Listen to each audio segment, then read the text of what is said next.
Metaverse, spirituality, desires. How do we reconcile them and what do we do?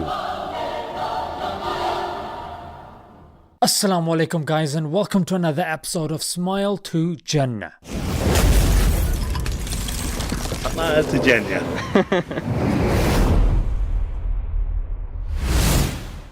The Metaverse, as we know it today, is in its early stages. It shows our avatars as basic cartoons and is still quite limited. But 50 years from now, our avatars will be very lifelike. You'll put on your headset to go to work, attend talks at the local mosque, or even have illicit relations. What? We gotta be real.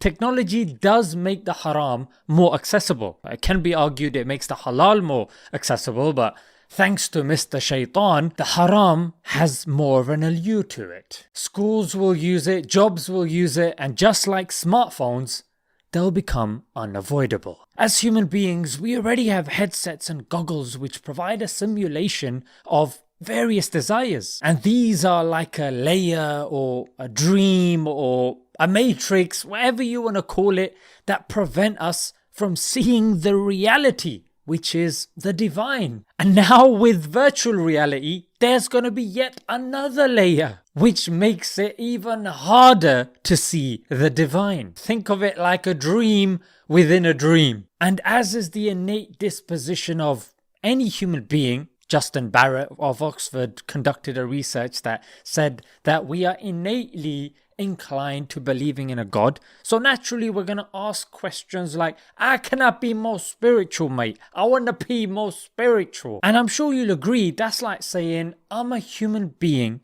and I would like to have a spiritual experience. But you've got the order the wrong way round, Dave. Yeah, that's right. Because we are spiritual beings having a human experience. Yes, that's right, because before we were even on this planet, we were in the realm of the souls. And it's only when we were sent to this planet were we given human bodies. And then when we die, the bodies stay in the ground, they decompose, get eaten by worms, you name it. And it is our soul that carries on to the next level. So spirituality is a default position. It's the body that we gotta keep an eye on. And it is only when we control the body does our spirit come to life. And how do we do this? By limiting our food, by limiting what we say, and by limiting our sleep. Not mentioning obedience to Allah and His Prophet, peace be upon him, because that's just standard at this stage, yeah? So what do I mean reduce food? I mean eating that which is needed for your body. Scholars say eat 1/3 food, 1/3 water, and leave 1/3 for air. Yeah, don't eat till it becomes painful, and don't overindulge your senses constantly. Well, how do we reduce speech? Well, not feeling the continuous need to speak with people and interact with them, such that sitting 5 minutes alone, let's face it, a lot of us get bored. And lastly, how do we reduce our sleep? Well, by sleeping at the optimum times. Yeah, you need to research this. There's an optimum time that you need to sleep, and that is between 9 to 12 a.m. That's very key time. Each hour is worth many hours. And if you sleep at the right time, mate, then you'll get up for Fajr, you'll get up for Tahajjud, you'll have more time for productivity and getting close to your Lord. So, all this talk of the Metaverse, what is our true experience? Well, the true experience comes from fasting, not eating, from staying awake, not sleeping, and silence and not speaking. This is what we learn from the golden generation of Islam.